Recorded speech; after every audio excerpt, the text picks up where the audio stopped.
Good afternoon, everyone. Sorry, I'm a little bit late. I just got a little bit delayed in work. I'm just going to invite Grainne on here. Bear with us for a second. There we go. There you are, Grainne. How are you? Hi, Antoinette. How are you? I'm fine. Sorry, I was a little bit late, just running around as usual. That's okay. That's okay. We know how it goes as working moms. There's always different things cropping up. There really is, isn't it? There's kind of it's endless, but I suppose definitely I'm definitely a different able to manage that manic busyness now. I'm not as frazzled as I used to be. Yeah. I hear you. The I hear you. difference. So, Grainne, I haven't had done one of these in a couple of weeks. So obviously this is my Surviving to Thriving series, and it's a series of interviews with moms who've overcome that burnout, stress, living in that kind of autopilot, frazzled headspace, and I suppose who have gone on their own journey and overcome and learned lessons along the way. And I hope this inspires and motivates mums who are feeling that there's no other way, or this is the only way they have to live, and that there's a choice and that there's a different way to look at your situation and to live your life. And so yeah, so that's kind of the whole what I'm here about. So you're grand. Sorry.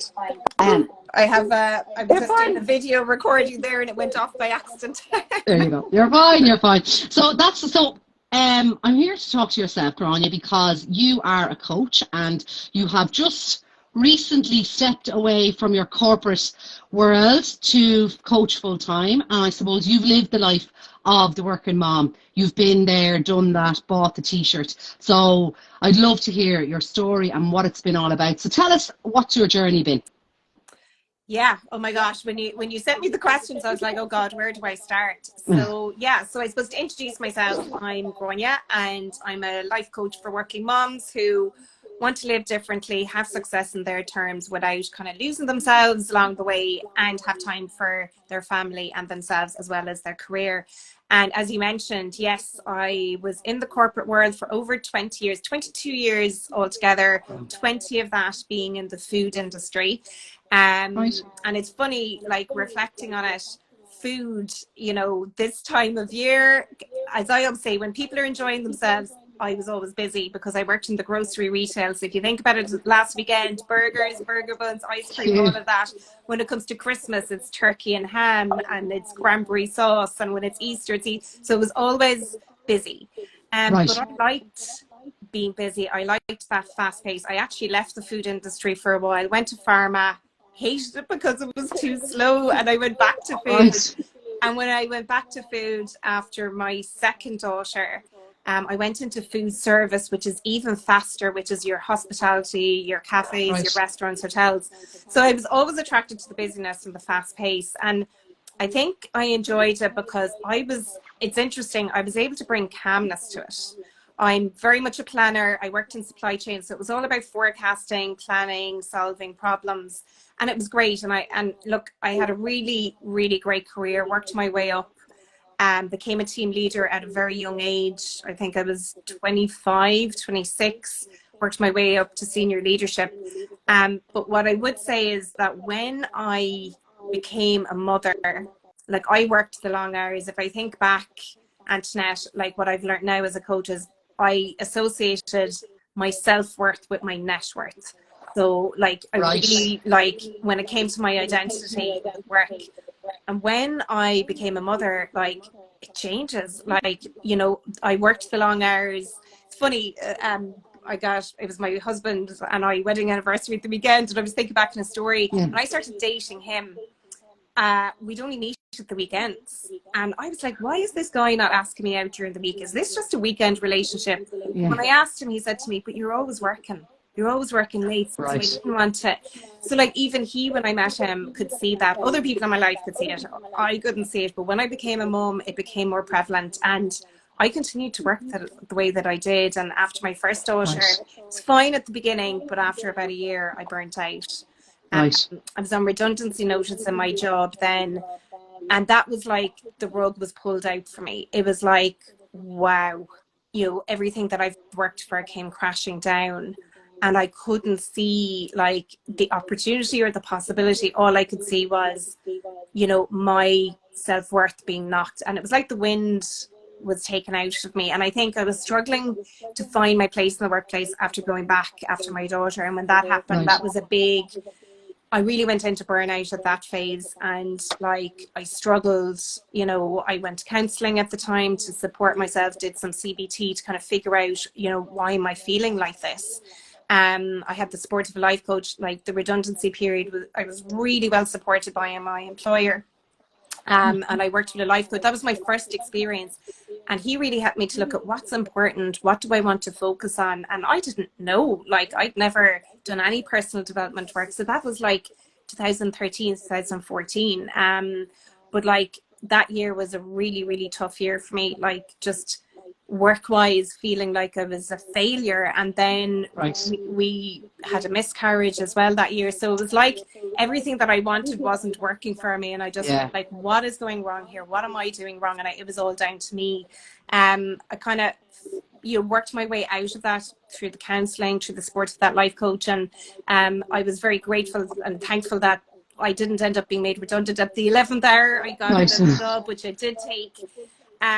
But I went into the same habits, Antoinette, and I think that's the thing that I've learned is it's a cycle, and unless you break it and really commit and be responsible to breaking that pattern, it's going to continue. And so I'm sorry, what did that look like for you? What did that look like? Like you, so what are those habits? What were they for you? Because it manifests different ways for different people. What was that for you? Overworking. Like when I look at my values, and now that I know achievement is one of my values, and you know, work is important to me, and I think it always will be. And I think, look, work is something that we all get to do in different ways, but it was that like overworking and overachieving, feeling like I had to be there, you know, working longer, showing up. I think as well, maybe the industry, and nobody put me under pressure. It was my own expectations. But I was disconnected from myself as well. I was finding it really hard to integrate the work that I knew and the work life that I knew, and this new part of my life, which was motherhood. And I found it really, I felt really disconnected from myself, if I'm being honest. And I went into avoidance. Like I did work long hours, but when I look back, I was avoiding coming home, Antoinette, which is hard to say, but when I came home, I found it really, that transition from leaving work and coming home, the transition in the morning, getting out the door and getting to work, it was like I was two different people. And I was operating in a way that wasn't authentic to me. And that's really hard to sustain. And how it showed up then was stress, burnout. Like I burnt out when I went back after my second daughter. Again, I felt like I was doing things, you know, right. I felt fine, but I was going back into those old habits. And there was just one day again where I just turned to my husband, and like it was really difficult at that stage because I had two kids. And I remember saying, I'm better off not being here. I'm better off moving out. It was at that stage where I was like, I'm no good to you. I'm no good to the girls. Like I was just in this space of constant overwhelm, constant stress. I would say, and I know some other coaches who work with mums talk about this, the mum rage. Rage was a big thing for me, losing it a lot, being a shouty mum all the time. And that really upset me, but I didn't know how to break the cycle. So that's how it shifted for me in my life. And then, so you said you felt with number two, the habits were coming again. So it was, you felt yourself going down that route again. Yeah, absolutely. And so that was like 2014, 2015. And then I got the opportunity through my job to become a personal development trainer, and it couldn't have come at a better time. And they introduced this new program at work, and some of us got the opportunity to become trainers. So I'm going to say that was probably 2016 actually. I had started doing personal development work myself. I remember the first book I bought, and it's called Breakdown to Breakthrough. And I remember reading that, and there was exercises at the end of every chapter, and I went, wow. And like for anyone, like for me, it showed up in my body, and I think it shows up in a lot of people. You Yeah. know, for some people it's their back. They always get back pain. For some people, Yeah. they get mouth ulcers, cold sores. For me, it was like my sinus infections in my chest. Right. And I started to realize like how it was showing up in my body, starting to become more aware of the signs. So I was building my awareness, reading the books, listening to the podcast, but like I wasn't going all in. I was just starting Yeah. with the surface. But then when I did that Yeah. personal development training, like one of the tools that I was trained on was your personal power tools, to listen to your insights, to do more of what inspires you, and to take intentional action. And it was like just a light bulb going off. I was like, Right. wow, this is amazing. So I started doing that training and work, loved it, started doing more things for me, did a marathon, you know, started. Wow. Again, I think where the big awakening for me, Antoinette, was COVID. And I know it was a really, really Right. difficult period, but I think when I looked at what I was doing every day, like when I took out the commute, when I took out the hustle and bustle of daily Yeah. life, and I started to see, and I think, as I said earlier, I was addicted to the busyness. I was Yeah. addicted to always being switched on. And I saw that there's a different way. And I liked it. I Right. enjoyed it. And I was like, I get to have more of this. And then I worked with a life coach myself to help me figure out. I knew inside, there was something inside of me, listening to my own insights, that like I Yeah. stood on a stage delivering that training to a room of over 100 people. And I loved it. And people sent me messages afterwards going, you know, I went home and I spoke to my husband about how I was feeling. Wow. They were like, Grainne, yeah, you were the highlight of the conference. You really, really inspired me. I went home and went out with my kids. And I was like, geez, Oh, there's wow. something in this. I didn't know what that was. And I didn't know what it Yeah. looked like to Antoinette. And that was like, I did that conference in 2018. And ever since then, I've been on a journey to kind of figure out. And what I would say Right. to people is, if you have any kind of an insight that something needs to change, just start. Because it took me Yeah. a while to get to where I am now, but you just need to start. Wow. Wow. So it was like you stood, and so this was all through work, just circumstances brought you to that stage. And was it kind of that realization that there was, you had impacted other people? That must have been powerful for you to kind of go, Yeah. so not just yourself that you realized change was possible, but all those people went home and possibly changed habits or changed a mindset towards their family, which is powerful to do that for other people as well as yourself. Yeah. Yeah, and I think through that training, and like I would do this as part of my day job, and every opportunity, it was voluntary, I would do it, because when Wow. you would see people having those aha moments, Yeah. it's just powerful to hear, and for people to open up. And I think it's really, really important for people to get those opportunities, because I think we're so busy, we don't give ourselves that space and time. And it just showed me the power of mindset. And I Yeah. wanted more of that. So I got more into personal development. So then when I worked with a life coach myself, and I had worked with a life coach before, but I didn't see it as an option. I didn't see it. Right. And I only worked with that coach for a couple of sessions, whereas I did a 4-month program with a life coach who really helped me to dig deep into, you know, like why I was associating myself with work and breaking that link. And that was the catalyst to kind of help me figure out, you know, what I really wanted to make changes in my life. Like I reduced my corporate job to 4 days a week. I changed my role. I started training as a life coach. I started working with clients. I started running workshops for other working moms, and why I work with working moms is because it is like being a parent, as you know, Antoinette, it's the most challenging, but it's the Yeah. most joyful job you will ever do. But when, like, if I look back at, like, I was just doing a Wheel of Life training, and when I think of my Wheel of Life back then, like, it was just all focused on work. And I wasn't focused on my family, and it was out of sync. I was out of sync with me. I was out of sync Yeah. with my life. That achievement, even though achievement is a value of mine, I was focusing too much on that, and I wasn't focusing Right. on my values of family, of connection, and of freedom. And when I started to look at that really closely and what I wanted that to look like, and I think everyone needs to have, and I know people say, where do you want to be in 5 years and all this? Don't think it's necessarily about where you want to be, but it's what you want your life to look and feel like. Yeah. Mine was Yeah.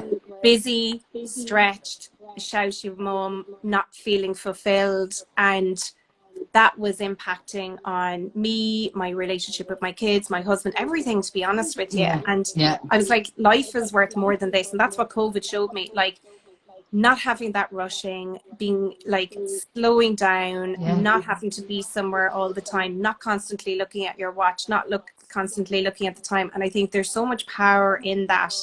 And even now, as you know, it's 3 years ago when you think about it, like, we've made huge changes in not overcommitting ourselves to doing things, to being places, to showing up, because I think life is too short to constantly be busy, and it's not good for us either, you know. No, and I think we get stuck on the hamster wheel, and it's like your years, months, weeks passing, and you're like, it's just happening, and you don't even realize that it's happening. And I think somehow something life throws something that forces you to stop. Most people, it was COVID. I think actually COVID did that for a lot of people. It just forced people to stop, and when they stopped and looked around and kind of went, Jesus, life is happening and I'm not present, or I'm not present where I need to be. So would you say the biggest mindset shift for you would be that kind of attachment you had to achievement and to work? Absolutely. And when I started to figure out kind of those stories, those limited beliefs, as we look about Antoinette as life coaches, I just went, wow, why am I doing this to myself? Setting expectations for myself, you know, be it at work or at home, which we're just crazy. Not having boundaries as well between work and home life was a big one. Like, I was constantly on, starting the day with work. I would start the day with work, and 9 times out of 10 I was ending the day with work.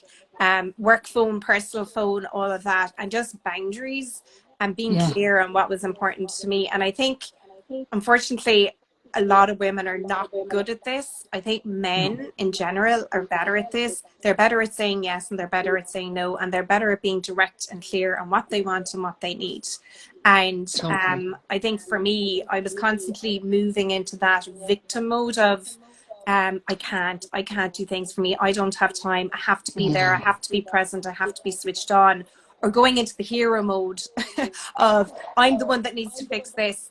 And that was my dopamine hit. I was getting dopamine hits out of that. And as a result, then, you know, when I came home, coming down off that was so hard. And then, you know, I would be disconnected from the kids, wouldn't be present. Then it would go into the guilt.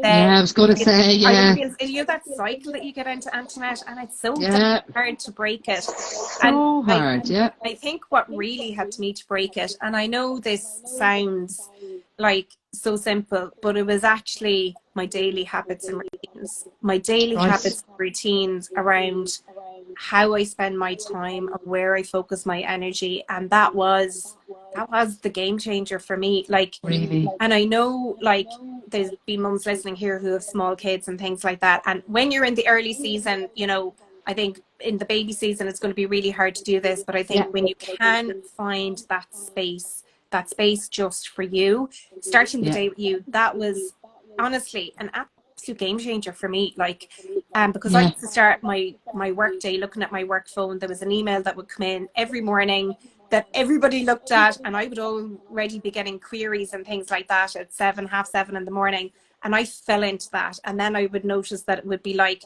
7:45, the kids wouldn't be dressed. And then it was like shouting and roaring at them. Yes, and I stepped back and said, no, I'm starting my day with me. And that just started with, I would get up 10 minutes earlier and have a cup of coffee on my own, no phone, no. So that was like, and then making that, and I've built on this over, and like, I'm by no means like getting up at 5 o'clock or anything like that, but I have found what works for me. And when I don't get that time for me in the morning, then I just find that I'm not grounded. So like, I think, and for everybody it's going to be different. It might not be the morning time for you. It might be when you drop your kids to school. It could be lunchtime. It could be, but I think that was it started with how I treated in my relationship with time and my relationship with myself and what I wanted to do.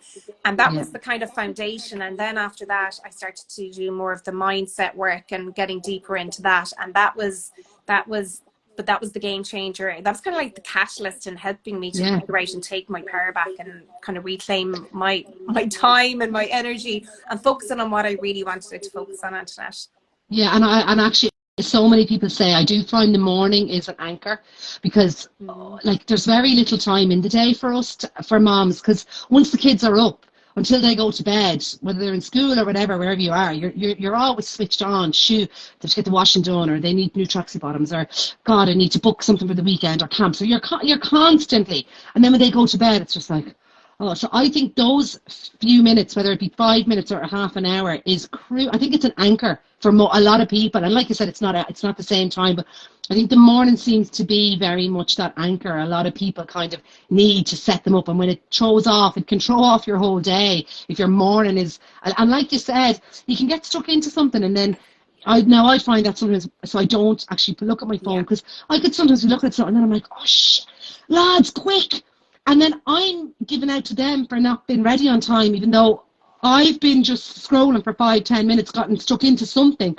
but they're the ones getting an earful going out the door, and then you drop them off and you're in the car going, oh my gosh, Oh, I feel know. so bad. I feel you. I I feel feel so you. bad. I feel so I'm bad. not here to say that I'm perfect. I don't believe that, and I'm like, used to be monitored from friends when it comes to everything from, the house and this and that and the other. Yeah. But I think it's about, it helps you to not overreact. I was overreacting to everything, and I think the way that my work was, it was very reactionary, and I hadn't learned how to manage that and to manage my emotions when I became mother and stuff like that. And I almost had to retrain my brain, retrain my habits and behaviors, and that takes time, and it's not easy. And I think this is the power of coaching, and I think this is the power of reaching out to other people for help, conversations like this, being open and honest about it. And there is a way for you to find what works for you, and I think it's rhythms and routines, trial and error, finding what works for you. But honestly, I think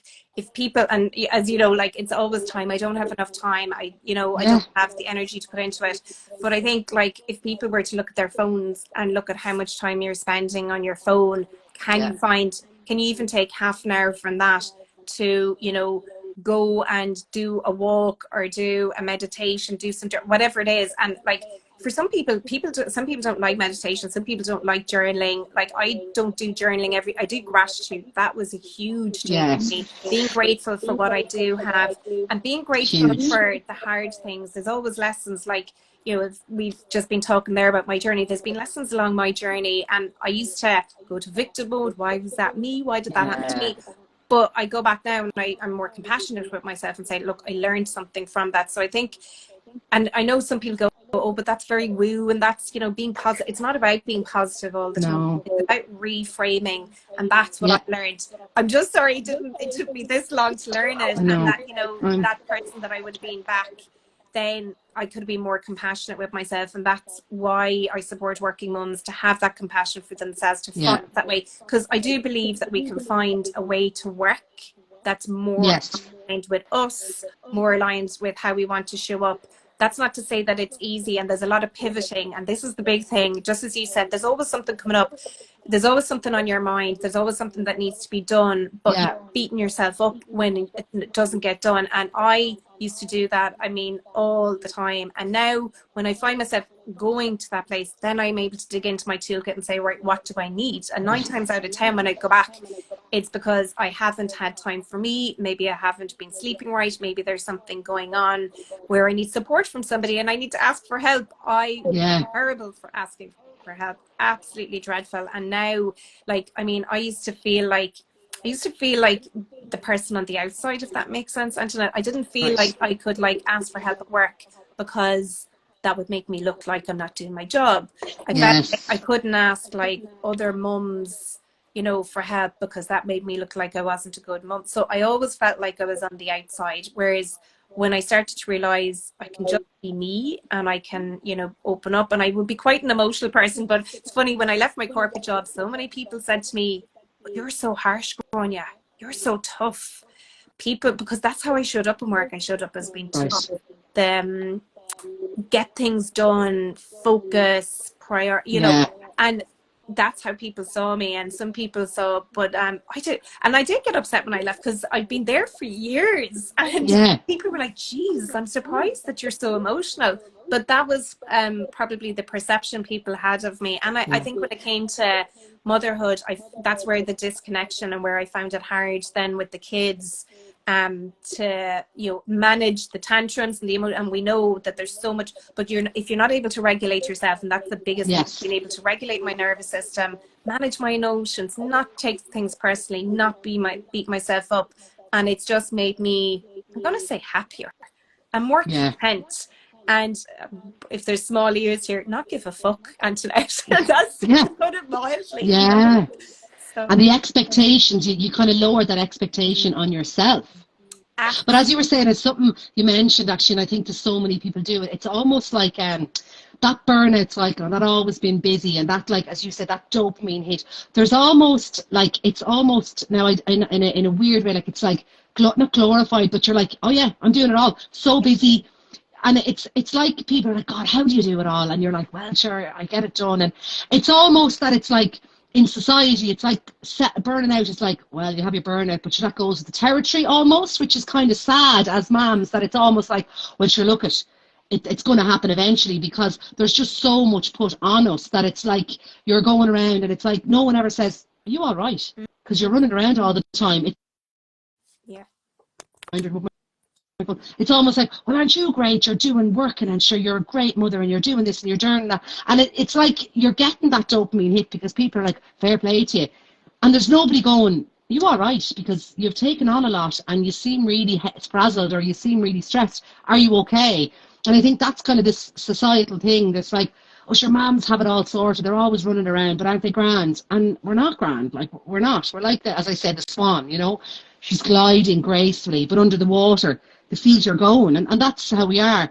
And another thing you mentioned is gratitude, and I think using gratitude to shift the mindset is huge. I think that can totally shift you from being in that poor me, or my life is so hard, or I have to do everything for everyone and nobody appreciates anything, that sort of poor me, to kind of go, oh God, am I so grateful. Look at my gorgeous children and my lovely home and my husband and my whatever. It does shift the mindset. I think gratitude is huge. And like you said, people that can be a little bit like, oh, gratitude, sure, here we go. But like it's something that's so simple, something you can just have a little word with yourself, but it's massively powerful to change that mindset. Yeah, and I think something you touched on there, it's that external validation. And I think that's what society has created, that, you know, if you're not busy, you're doing something wrong. I like think about it. Every time you go to the school gate, or you go to the sidelines of a pitch, or you meet somebody in the shop, what is the one thing every working mother, I'm so busy, it's so busy, there's so much on, and I'm going here and I'm going there, and there's athletics and there's school tours, and Jesus, I never stop.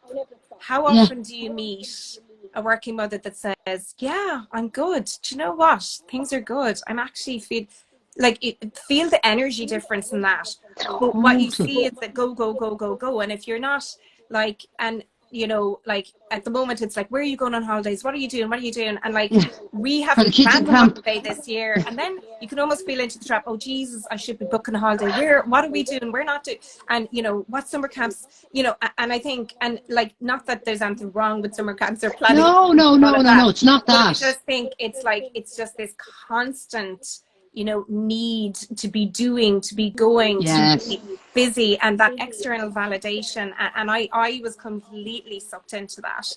And, you know, going back to that net worth and self-worth, and like, life isn't about, you know, where you're going on holidays, what car you drive, where you live, how many zeros are in your salary and all that. And I think like what gratitude helped me to stop that external validation and just be grateful for what I do have. And that was the one thing that I started, that I still do every single day, because that's what helps me to keep grounded and grateful for what I do have, grateful for what I'm going to have in the future. Going back to, what do you want? And if you're grateful for what you want in the future, whether that's that, I don't know, you want to work a 4-day week, or you want to work for yourself, or you know, whatever it is, or you want to have time. Maybe it's not happening for you, but if you're grateful for what you want in the future, what you do have, and the hard things, honestly, and it is a mindset shift, but it's amazing the dopamine that you can get from that, as opposed to the business. And you know, there's so much guilt when you're not busy, Antoinette, and I don't know if you find that if you're not doing and going or doing something, you almost feel like you're lazy. You do.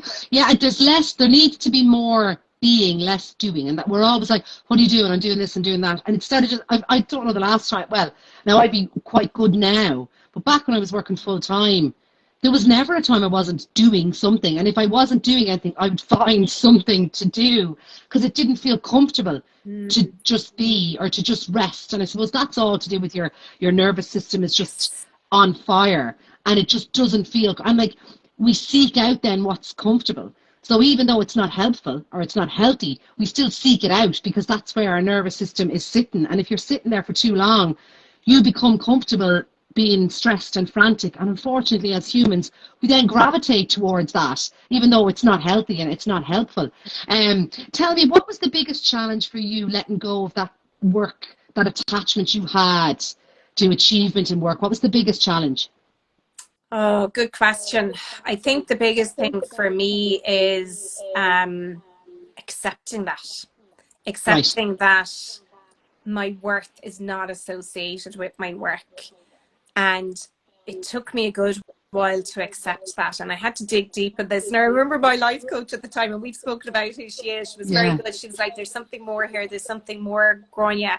And when I dug deep in that, and when I really accepted, you know what, it's not about what I do. It's about, just as you just said, it's about who I'm being. And I wasn't being the person, like when I looked at the person that I wanted to be, it wasn't who I wanted to be. So that was a huge aha moment for me. And I think like COVID and that whole period was definitely that game changer. And, you know, not knowing my children, I'm going to be straight up, like I realized during COVID, I didn't know my children, which is a really hard thing to admit, but I didn't, like, because I was working, like, you know, how many hours a week, most weekends, taking calls as well, always switched on, dropping, and I know you work in the childcare industry, and I have so much respect for the childcare industry. We've had amazing childminders and creches and stuff like that. So I never felt, you know, that they weren't being looked after, but it was, I wasn't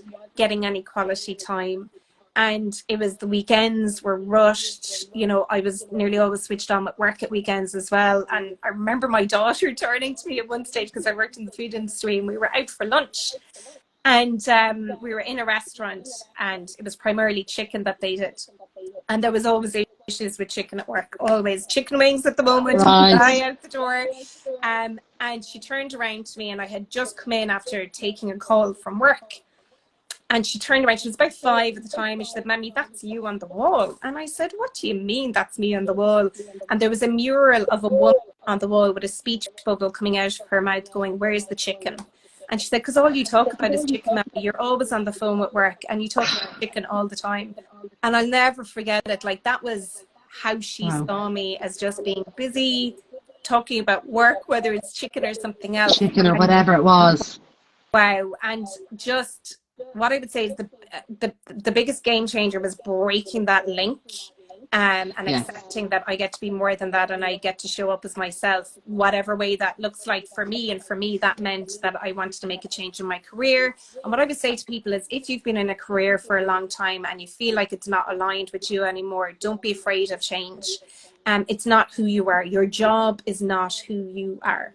You know, you are who you are, your values, who you are showing up as. And once I accepted that, and like the stress levels in our house, like, don't get me wrong, there's still stressful mornings, you know, I'm still, you know, moving into that, you know, are you ready yet?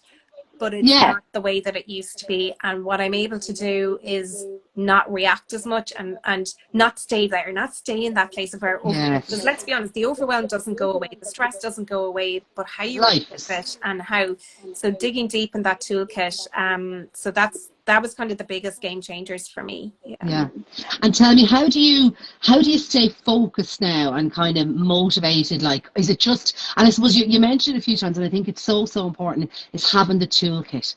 It's like, life isn't just going to stop. You're not just going to, not everybody can just, like, you know, and it took you, you had a journey to leave the corporate world. You didn't just suddenly go, "Oh, I don't like this, I'm going to quit my job." Like, you had to put the work in. You had to be intentional to say, "This is where I want to be, but I have to work towards it."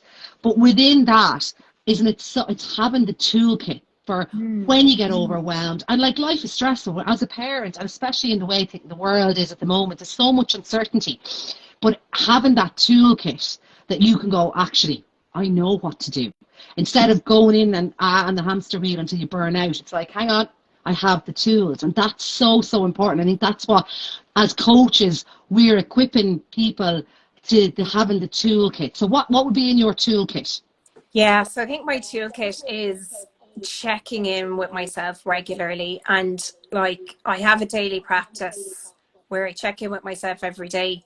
Every morning, I just say, how am I feeling today? What do I need for me? Because we're so quick to go into, you know, if you think about your kids and, you know, like my daughter was sick yesterday and I was keeping an eye on her, and will I send her to school? Does she need to go to checking in? And well, who checks in on you? So unless you check in on yourself, you figure out, what did you have a good night's sleep? Are you not feeling well?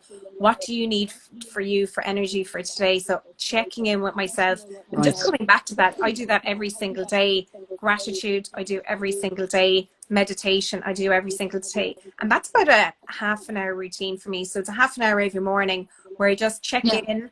I do my gratitude, I do my meditation, and I look at my day. I generally do my day the night before. I like to look at what I'm focusing on tomorrow. Then I'll have a look at it in the morning. Do I need to switch it? And like today, my daughter was sick, so I kept her home from school, needed to go to the doctor. So I changed things around. And I think it's, some people say having a plan doesn't work when you're a working mom, but I actually think having a plan is great, because you can have a plan, and then when something goes wrong, you know what to move around. Whereas if you don't have a plan to start with, you just go into that overwhelm. And I think the other kind of toolkit, that part of my toolkit that I would go to, is just making that space for something for you, something that you enjoy, no matter, like, whether it's dancing, whether it's, I know you love sea swimming, Antoinette, and you love going to the gym.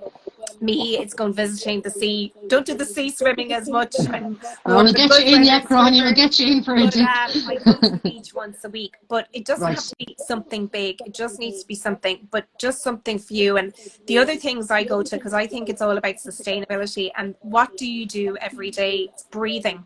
Everybody breathes. And I come back to my breath. If I'm finding and I do this with my girls all the time, like box breathing, any breathing exercise.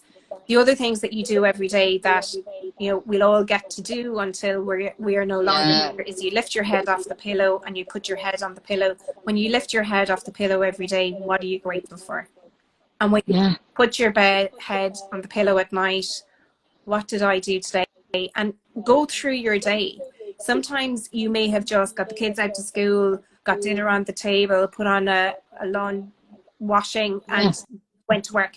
That's all you needed to do for that day. Your energy may not have been, but then other days, you know, you'll get. So I think always being grateful, looking at what you did do that day, and come back to your breath. They are things that they're simple to do as well, because they're things that you do all the time. And I'm all about sustainability, and it's not about constantly doing the same things, but doing something that's sustainable for you where you're at. Brilliant. And I think those things that you mentioned, they don't require anything other than yourself. And there's no like, oh, well, I need to go somewhere, I don't have time to do this. You can do this while you're brushing your teeth. You can do your gratitude while you're putting on your socks. You know, you can do your breaths while you're, whatever you're doing, as you're walking to your car, as you're 5 minutes, like all these things.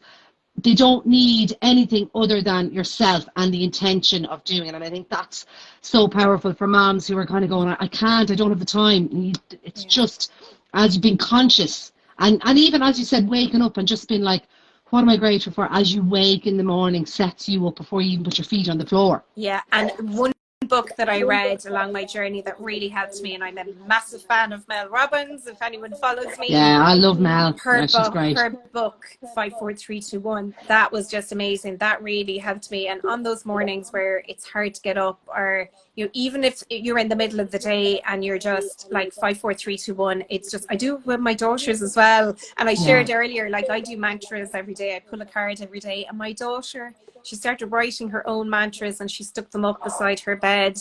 And like, that's the other thing. I think our children are always observing, and you know, we want to be the best for our kids, but it starts with you. It starts with you. And when you start showing up doing things like if I think back to where I was, rushing, busy, all of the time. That's what my Yeah. daughter saw. So what were they doing? They were like reacting to that. Whereas now they're seeing the habits that I'm building, and they're like, they both have their own little journal that they asked. I haven't, but they look at how we're showing up. Not that we need to be perfect all the time, but even if No. they pick up one little thing that you're doing, like, you're doing a good job, you know.